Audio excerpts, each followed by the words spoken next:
আজকের এই ভিডিওতে আমি ঠিক কি ভয়েস ওভার দেব বা আমার কিভাবে ইন্ট্রো দেওয়া উচিত আমার সত্যি জানা নেই। হ্যালো এভরিওয়ান, আমি দেবস্মিতা। প্রায় এক যুগ পরে তোমাদের সঙ্গে ভিডিও শেয়ার করছি। আমার এক্সাম চলছিল আর আমি লাস্ট কয়েকটা দিন ধরে একটু পড়াশোনা নিয়ে একটু ব্যস্তই ছিলাম, যার কারণে তোমাদের সঙ্গে আমি নতুন কোনো ভিডিও শেয়ার করতে পারিনি। যাই হোক, লাস্ট ভিডিওতে আমি তোমাদের সঙ্গে শেয়ার করেছিলাম আমি দিনহাটাতে ব্রাইড করতে গিয়েছিলাম, তো সেটাই আজকে শেয়ার করব, তার রিসেপশন লুকটা। সেই দিনের লোকেশনও মোটামুটি আমার বাড়ি থেকে 15-20 মিনিটের মতো ছিল। ব্রাইডকে আমার টাইম দেওয়া ছিল মোটামুটি 2টার সময়, কিন্তু সে তার ভাত কাপড় আর সবকিছু রিচুয়ালস কমপ্লিট করতে করতে 4:30 মতো বেজে যায়। আমরা কি অনেকক্ষণ বসেছিলাম। প্রথম থেকে মোটামুটি আমার ভালোই লাগছিল, সবকিছু ঠিকঠাকই ছিল। সেদিন আমাদের কোনো প্রবলেম হয়নি মেকআপ করার সময়, খুব একটা গরমও লাগেনি, কারণ লাকিলি সেদিন ব্রাইডের শ্বশুরবাড়িতে এসি ছিল, যার কারণে আমরা খুব একদম রিল্যাক্স করে সাজাতে পেরেছিলাম। চলো আগে শুনে নি আমার আজকে ব্রাইড কি লুক চাই। এর আগের দিন যেমনটা তুমি সাজিয়ে দিয়েছিলে, সবার প্রশংসনীয় হয়ে উঠেছিলাম। আমি চাই তুমি এর আগের দিনের মতন তোমার মতো করে আমাকে সাজিয়ে দাও। ঠিক আছে। মেকআপ লং লাস্টিং ছিল? হ্যাঁ হ্যাঁ, একদম। কটার সময় মেকআপ করেছো? আমি 5টা তো? আচ্ছা। আর প্রচণ্ড গরম এখানে দিনহাটাতে, আমি এখন আছি দিনহাটায়, তো এখানে প্রচণ্ড গরম, তো সেই হিসাবে মানে মেকআপ একদম অ্যাজ ইট ইজ ছিল, নড়েনি তো, মানে উঠে আসেনি, কিচ্ছু হয়নি তো? ঠিক আছে, চলো তাহলে আজকে দেখি রিসেপশন লুকটা কি হয়। তুমি তো আমার উপরে ছেড়েছো, চেষ্টা করবো তোমার মনের মতো করে দেওয়া, ঠিক আছে?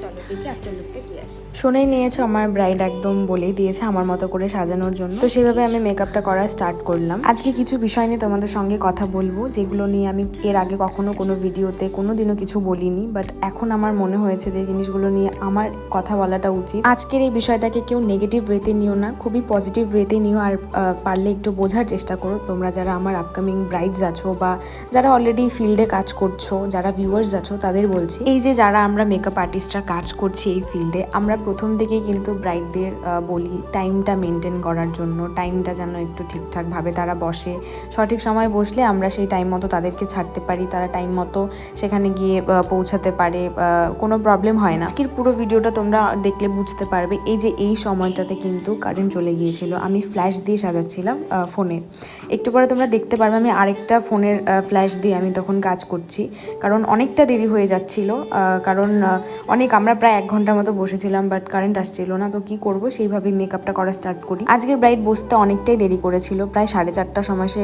বসেছিল। এবার বসতে বসতে মেকআপ স্টার্ট করা হয় না, শাড়ি বা অন্যান্য অনেক ক্রিম্পিং ফিম্পিং এসব করতে আমাদের অনেকটা টাইম লেগে যায়। এবার বলি কেন বলি আমরা একটু তাড়াতাড়ি বসার জন্য, আমরা কিন্তু হাতে মোটামুটি ওই 1/2 ঘন্টা 1 ঘন্টা মতো এক্সট্রা টাইম রাখি, কারণ অনেক প্রবলেম আসতেই পারে। এই যেমন তোমরা ভিডিওতে দেখলে কারেন্ট চলে যাচ্ছে, বা অনেক রকম অনেক প্রবলেমই হতে পারে। এর আগেও ভিডিওতে আমি তোমাদের সাথে শেয়ার করেছি যে প্রায় 15-20 বার কারেন্ট চলে গেছে। শুধু কারেন্ট চলে যাওয়া কেন, অনেক রকম প্রবলেম কিন্তু আমাদের ফেস করতে হয়। এই যেমন বাড়িতে বিয়ের সময় অনেক লোকজন থাকে, যারা আমরা ব্রাইডকে বাড়িতে সাজাই, গ্রুমের বাড়িতে সাজাই, সেই ক্ষেত্রে এই লোকজন আসছে, বা হচ্ছে ব্রাইডের বাড়িতেই সাজাই না কেন, তখন বাড়িতে লোকজন আসছে, তো সেই ক্ষেত্রে একটা ডিস্টার্ব ফিল কিন্তু হয়। আমরা ট্রাই করি মেকআপ আর্টিস্টরা যে ম্যানেজ করার, সেগুলো মানিয়ে নেওয়ার, কিন্তু মেকআপ করার সময় যখন এই প্রবলেমগুলো আমাদের ফেস করতে হয়, তখন একটা ডিস্ট্র্যাকশন তৈরি হয়। আমরা যত এই কাজটা রেগুলার করি না কেন, তবুও একটা কিন্তু স্পেস দরকার হয়। আমরা কিন্তু এমনি এমনি বলি না একটা রুম ছেড়ে দিতে, আমরা কিন্তু এমনি এমনি বলি না যে বারবার কেউ ডিস্টার্ব করতে না, কারণ বারবার ডাকাডাকি করলে, ব্রাইড উঠে চলে গেলে সেই ক্ষেত্রে কিন্তু একটা প্রবলেম হয়। মেকআপ করতেও সময় লাগে, 2-3 ঘন্টা সময় লাগে একটা ব্রাইডকে ভালোভাবে সাজাতে গেলে।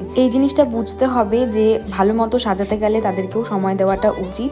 আর আমরা মানুষ, প্রথমত আমরা কোনো মেশিন নই যে গেলাম আর গিয়ে ফট করে সাজিয়ে দিয়ে চলে এলাম, বা তাড়াতাড়ি করলে সেই জিনিসটা একদম সেই রকম ফিনিশিং পাওয়া যাবে, সেরকমটা নয়।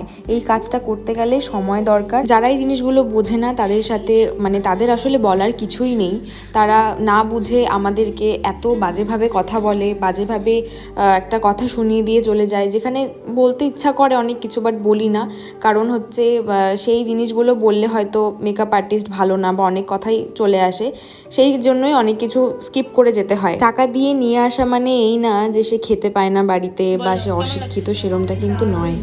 দারুণ, কতটা দারুণ। আমি যতটা চেয়েছিলাম দেবস্মিতা দিয়ে আমাকে তার থেকে অনেক অনেক অনেকটা সুন্দর সাজিয়ে দিয়েছে।